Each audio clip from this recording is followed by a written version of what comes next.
ही रे माझा मितवा या मालिकेच्या आजच्या भागामध्ये प्रेक्षकांना आपल्याला असं पाहायला मिळालं की ईश्वरीला आजींकडून आशीर्वाद मिळालेला असतो.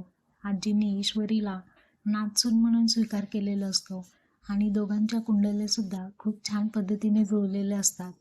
हे सर्व ऐकल्यानंतर ईश्वरीला खूप आनंद होतो आणि ती अर्णवला घट्ट जाऊन मिठी मारते आणि म्हणते, अर्णव सर, मी तुम्हाला शब्दामध्ये सांगू शकत नाही की मी आज किती खुश आहे. हे सांगत असताना अर्णव आणि ईश्वरी हे दोघंही खूप आनंदी असतात. ईश्वरीच्या डोळ्यामधून आनंदाश्रू वाहत असतात. ईश्वरी अर्णवला जाऊन घट्ट मिठी मारते आणि सांगते की अर्णव सर, याच गोष्टीची मी वाट पाहत होते. आज चक्क मनापासून आजींनी मला आशीर्वाद दिला आणि नातसून म्हणून माझा स्वीकार केला. ही गोष्ट माझ्यासाठी खरंच खूप महत्त्वाची आहे. इतक्यात अर्णवला शिर्केंचा फोन येतो आणि तो तिथून जातो.